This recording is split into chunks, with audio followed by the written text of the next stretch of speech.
हा yes yes. अरे कित्येक एकर जमीन आहे, बाजूला गोठा आहे आणि अरे ऑफकोर्स फळबाग आहेत त्यांच्या, आणि घराच्या काही अंतरावर अगदी जवळच त्याच प्रिमायसेस मध्ये आजूबाजूला शेती आहे आणि ती पण बाग आहेत. हो, आणि एकदा का हे हातामध्ये आलं ना की आपलं काम सुरू. Okay sir.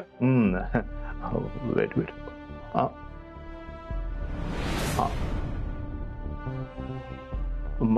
हा नाही, तुम्ही मीटिंग सुरू करा, म्हणजे तशी मीटिंग अरेंज करा तुम्ही. आपण बोलूया ना सविस्तर. ओके हा बोलूयात, भेटू. बाय. ठीक आहे सर. नाही तुम्ही काही महत्वाच्या कामात असेल तर मी नंतर येतो. नाही, ती एक फाईल पाठवायची आहे, बाकी काही नाही. मी करू का काही मदत? नाही नको, मी करेन नंतर, म्हणजे तसं काही अर्जंट नाहीये. बरं. सिद्धार्थ, काही काम होतं का तुझं? सर तुम्हीच बोलवलत ना मला. अरे हो सिद्धार्थ, मला एक सांग, काही झालंय का? नाही काही नाही. नाही म्हणजे तुम्ही असं का विचारताय? कम ऑन सिद्धार्थ, हे बघ तू माझ्याशी बोलू शकतोस. तुम्हाला कोणी काही सांगितलंय का? अरे सांगायला कशाला हवं, मी तुझ्या रूम मध्ये आलो तर तू मला खूप डिस्टर्ब वाटलास, म्हणून वाटलं की बोलावं तुझ्याशी. हो सर, मला गिल्ट वाटतंय. कसलं? मी जे काय वागलोय त्याचं,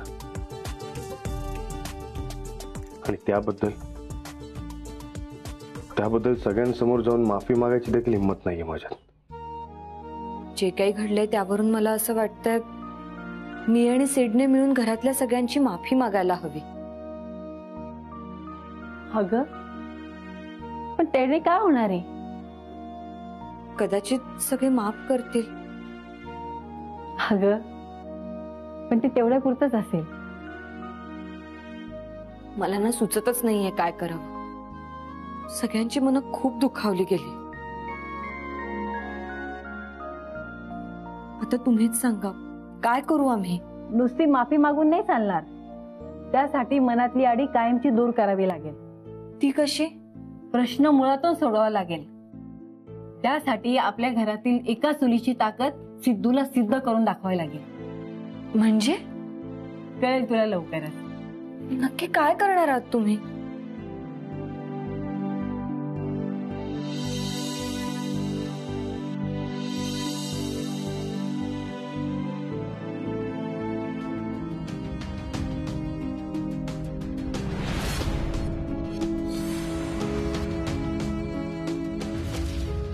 कम ऑन सिद्धार्थ, तू माफी मागावीस, इतकं काही चुकीचं वागलेलं नाहीयेस ना तू. पण चूक तर आहे ना माझी, आणि त्याचंच मला गिल्ट वाटतंय. सिद्धार्थ, तुला गिल्ट येणं अगदी साहजिकच आहे, पण तुझ्या घरातल्यांना तू त्यांच्या स्वप्नांची जाणीव करून देतोयस, ही तुझी चूक ठरू शकत नाही. तू त्यांना आठवण करून देतोय त्यांच्या स्वप्नांची, आणि ह्या घरामध्ये जी जिद्द तुझ्यामध्ये आहे ना ती इतर कोणामध्येही नाहीये. अरे म्हणून तर तू वेगळा आहेस की नाही? हा, हो की नाही? हो सिद्धार्थ, बघणार आहे, प्रत्येक जण आपलं स्वप्न मनामध्ये दाबून ठेवतोय, बरोबर? बरोबर. हा, मग तू त्यांना सपोर्ट करायला हवा ना. तू त्यांना सपोर्ट करशील ना तर ते सुद्धा तुझ्या स्वप्नांसाठी तुला सपोर्ट करतील. So simple. काय?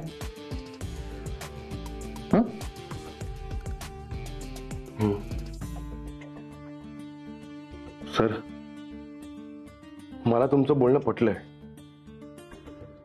आणि माझं गिल्ट सुद्धा कमी झालंय. Thank you so much sir. Come on Siddharth, अरे तर थँक्यू काय? हे बघ सिद्धार्थ, आता कुठलाही विचार करत बसू नकोस. हो सर. गुड. अप्पा, सुमित्रा, या रे खाली. हा तर बळीबाजीचा आवाज आहे. काय झालं ना? मी बघून येतो. हो, मी पण येते. सुहास, अर्चना, अगो बाई, प्रत्येकाला हाक मार करे. ओही माईक वरून कुठे राहिली? घरात काही पूजा किंवा समारंभ आहे वाटतं. मी एक विसरली हो, पण तुमच्याही लक्षात नाही? अगं नाही नानी, असं काही नाहीये. मग बयोबाई आपल्याला माईक वरून का बोलवताय? नमाताई चांगल्या मार्कांनी पास झाल्यात, त्यामुळे त्यांचं अभिनंदन करण्यासाठी बोलवत आपल्याला. हो हो, म्हणूनच बोलवत असणार. अरे चला चला चला चला. पण दादा राणी कुठे राहिलात? अरे हा तर बळीबाईचा आवाज वाटतो. माईकवरून कशाला बोलवते सगळ्यांना? बघायला पाहिजे, काहीतरी गडबड दिसते. काय झालं काय माहिती. तात्या, शेतावरची सगळी कामं आज संपून घेतो हा, कारण ऊन वाढतंय आणि कामगार कंटाळा करतात. पल्लू येत आहे ना? बयो का माईक वरनं बोलते? चल बरं बघू. चल. सुहास, अरे ज्या वेळेस कार्यक्रमात तू यावरून बोलायचंस ना, तर मला प्रत्येक वेळेस असंच वाटायचं की घरातल्या घरात याची काय गरज आहे. पण आज या भोंग्याची मदत झाली बघ मला. एका मिनिटात सगळे जमतील बघ. अगं भैयाजी, हा भोंगा नाहीये, माईक आहे माईक. अरे दोन्हींचं काम एकच. काय काय झालं भैया? बयो, अगं एवढं माईक वरून अनाऊन्स करण्यासारखं झालंय काय? काय नमाच्या रिझल्टचं सेलिब्रेशन आहे का काय? हा, त्या नमाच्या लग्नाची तयारी सुरू करायची बयोबाई. हो हो, काय परीक्षा झाली, रिझल्ट लागला, नमाला छान मार्क मिळाले. आता तर लग्नाचं ठरवलंच पाहिजे. बयो तात्या, मी सांगते कोणी काय डिपार्टमेंट सांभाळायचंय ते. नानी, तू आहे ना नेहमीप्रमाणे कपड्यांचं सांभाळ. हो चालेल. पल्लू, तुला काय सांगणार बाई मी? नाही म्हणजे तू तुझं ठरव. काय मला तर भीती वाटते बाई. नाही म्हणजे तुला एखादं काम सांगावं आणि बाळाने लगेच तुला अभ्यासाला बसवावं, मग आहे का काम राहिलं बाजूला. तुझं तू ठरव बाई. रत्ना, काव नका ना छळू तिला. असू द्या हो. हा अर्चना, तू आहे ना तुझ्याकडे सगळी स्वीटची जबाबदारी, म्हणजे साखरपुड्यापासून लग्नापर्यंत सगळं स्वीटचं डिपार्टमेंट तू सांभाळायचं. आणि हा आप्पा आणि नाना, तुम्ही आहे ना शेतातली फळं भाज्या धान्य सगळं सगळं काढून ठेवा. नाही म्हणजे साखरपुडा आणि लग्न याचा मेनू मोठ्या बाई आणि ताईच ठरवतील. त्या सांगतील तसं सामान आपण त्यांना काढून देऊयात, पण तुम्ही त्या तयारीला लागा बरं का. हा नाना, ए नान्या, अरे ऐकतोयस ना? नाण्याचं काही लक्ष नाहीये. बर नान्या, आप्पाला सगळं समजलेलं आहे. तू आप्पा सांगेल तसं सगळं कर बर का. आणि सुहास, तू ते नेहमीच माईक, डेकोरेशन, सगळी सजावट ह्याची जबाबदारी तू घे. आणि आता रत्ना, अगं थांब जरा. अगं तुम्ही काय जे बोलताय ना ते अगदी बरोबर आहे. नमा उत्तम मार्काने पास झाली, बरोबर आहे तुमचं. तिच्या लग्नाची तयारी करायलाच पाहिजे. पण अगं ताईच्या आईची म्हणजे आपल्या बहीणबाईची तब्येत खराब झाली आहे, म्हणून बापू आणि ताई नमाच्या मामाच्या गावाला गेले. वधूमाय आणि मुलीच्या वडिलांशिवाय चर्चा कशी काय करणार आपण लग्नाची? ते आले की लागू लग्नाच्या तयारीला. हो, हे अगदी बरोबर आहे. म्हणजे काय आहे, ताई आणि बापू भाऊजी आल्याशिवाय काहीच बोलणी करता येणार नाहीत ना. ते आले की मग सगळं ठरवू आणि व्यायांशी बोलणी करू आणि मग लग्नाची तयारी सुरू करू. काय नमा, चालेल ना का घाई झालीये? अगं लग्नाचं ठरूच आपण, पण आज एका महत्वाच्या विषयावर बोलायला मी तुम्हाला बोलवलंय. पण ते काय लग्नाच्या संदर्भातच काय का बयो? नाही, इथे मी वेगळ्याच कारणासाठी तुम्हाला सगळ्यांना इथे बोलवलंय. काय झालं बयो? आमच्या लग्नाचा वाढदिवस झाला त्यानंतर घरात हे जे अवघडलेलं वातावरण आहे ना, ते सरळ करण्याचा मी प्रयत्न करणार आहे. सिद्धू, तू बोललास तसं खूप जणांच्या मनात खूप काही असेल, खूप जणांना काही सांगायचं असेल, काहींच्या मनात खंत असेल, काहींच्या मनात गैरसमज असतील. जरी आला तरी फार काळ काही राहणार नाही. इतके वर्ष या घराची चूल एकसंग राहिली, कारण त्या चुलीतली मातीच संस्कारी होती. मातीचा एक एक कण घट्ट धरून राहिला एकमेकांना. कधी जरा भेगा पडल्या की चूल लिंपावी लागते, तिची डागडुजी करावी लागते. त्यामुळे ती कधी जास्त धगीने फुटत नाही किंवा भांडप जरी आपटलं तरी दुभंगत नाही. तसंच असतं कुटुंबाचं. वेळ प्रसंगी कुटुंबाची पण डागडुजी करावी लागते. त्यालाही विश्वासाच्या मातीने लिंपण करावं लागतं. सिद्धू, तुलाही पटेल की हे लिंपण मी आजपर्यंत करत आली आहे आणि आताही तेच करणार आहे. वैवाजी, नाही म्हणजे नेमकं काय करणार आहेस तू? मी काहीच कळत नाहीये. गोकुळ निवासाच्या तिजोरीच्या चाव्या ज्याला त्याला मी आज देऊन टाकणार आहे.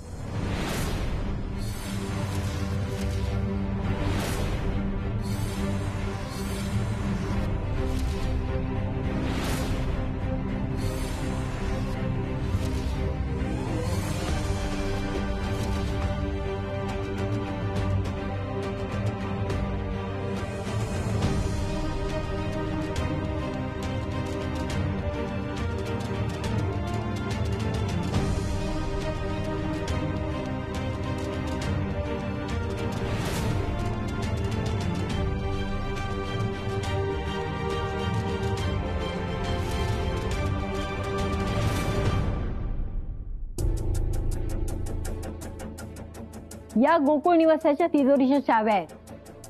आपल्या घरातला प्रत्येक जण जे जे काही कमवून आणतो ना, ते माझ्या आणि यांच्या ताब्यात देतो. ते आम्ही तिजोरीमध्ये व्यवस्थित नेऊन ठेवतो. ज्याच्या त्याच्या संपत्तीचे कप्पे त्या तिजोरीत आहे. ती संपत्ती तुमच्या स्वाधीन करण्याचं ठरवलंय.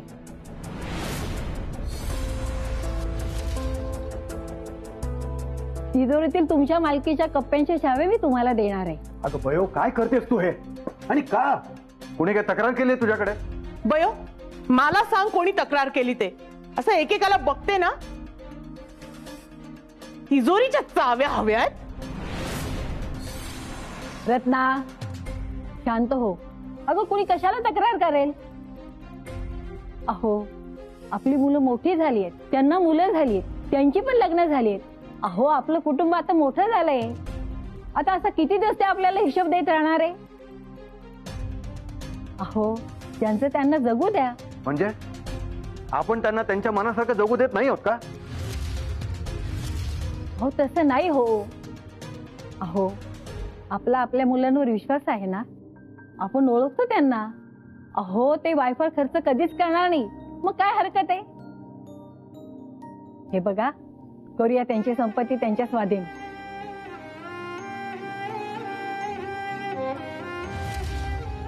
बयोआजी सांगत होत्या घरचं बदललेलं वातावरण आधीसारखं करण्यासाठी काहीतरी ठरवलं, पण ते इतकं टोकाचं पाऊल उचलतील असं वाटलं नव्हतं. असं नका करू बयोआजी. पण मी कसं थांबवू यांना? बयोआजी, हे सगळं तू माझ्यामुळे करतेस ना?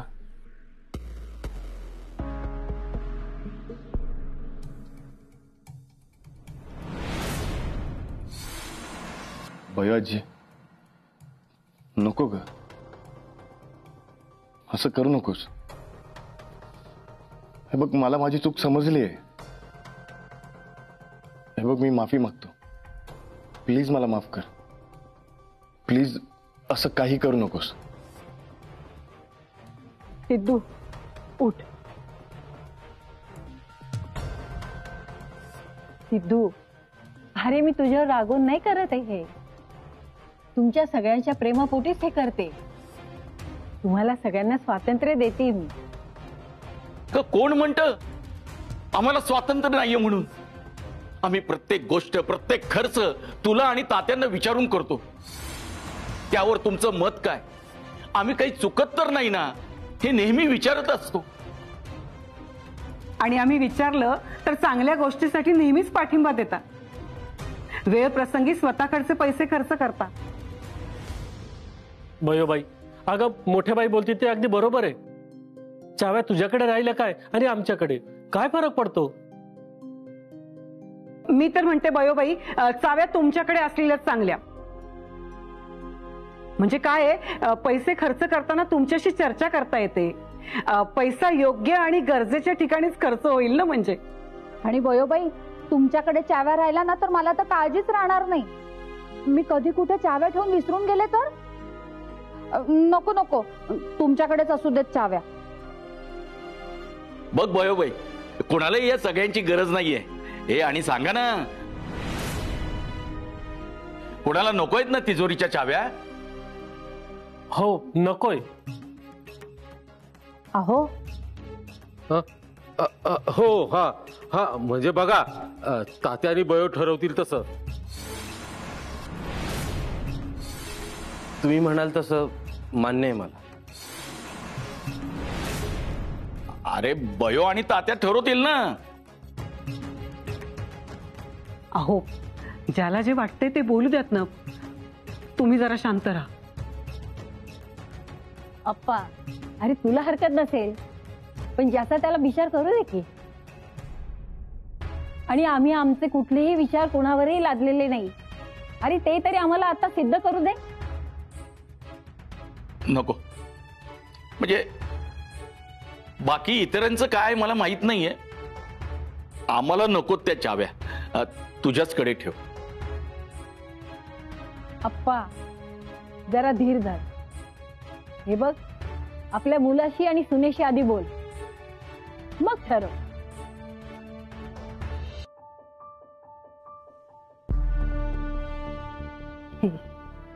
नाही नको बाई. घे.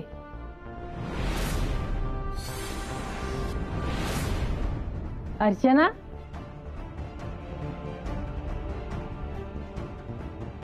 ताई आणि बापू इथे नाहीये, पण ताई आणि बापूंशी बोलूनच तुम्ही निर्णय घ्याल.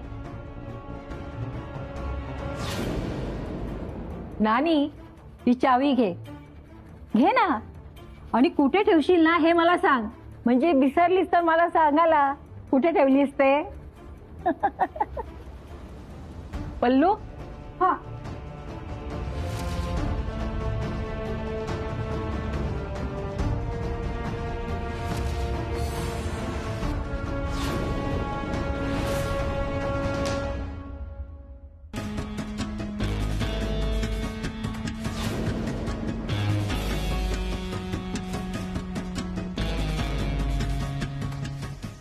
हे काय करताय बयाजी तुम्ही? बयाजीने इतका मोठा डिसिजन का घेतला असेल? तुम्ही तुमचे पैसे कसेही वापरू शकता, त्याचा हिशोब आम्हाला देण्याची गरज नाही. पण जर तुम्हाला या चाव्या नको असतील तर मला परत दिल्या तरी चालणार आहे. पण तुम्ही द्यायलाच पाहिजे असा माझा हट्ट नाही. तुम्हाला वाटत असेल तर ते तुमच्याकडे ठेवू शकता तुम्ही, पण विचार करा नीट आणि सगळेजण ठरवा. अगं पण बयो. आप्पा, माझा निर्णय झालाय. आता तुम्हाला काय ठरवायचं ते ठरवा. आता तुम्ही सगळेजण या.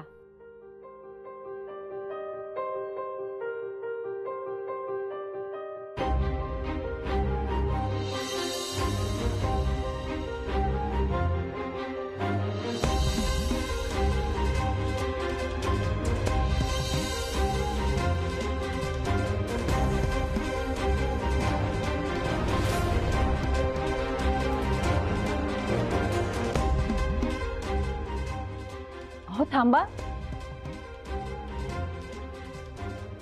अहो असे रागवू नका. बयो, हा निर्णय घेण्यापूर्वी एकदा बोलायचंच तू माझ्याशी. काय केलंस तू हे? हा, चूल एक असावी हा तुझाच हट्ट होता ना.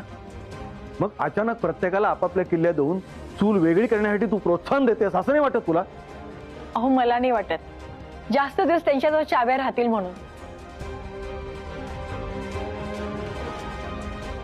म्हणजे? अहो आजपर्यंत मुलांकडून खूप अभ्यास करून घेतला, कधीतरी त्यांची परीक्षा पण घ्यावी. नाही म्हणजे आपण त्यांना जे शिकवलंय ते कितपत त्यांना समजलंय याची खात्री पटते. मला पक्की खात्री आहे अक्षय तृतीयापर्यंत सर्व चाव्या आपल्याकडे परत आलेल्या असतील. अच्छा, म्हणजे असं ठरवलंयस तर तू.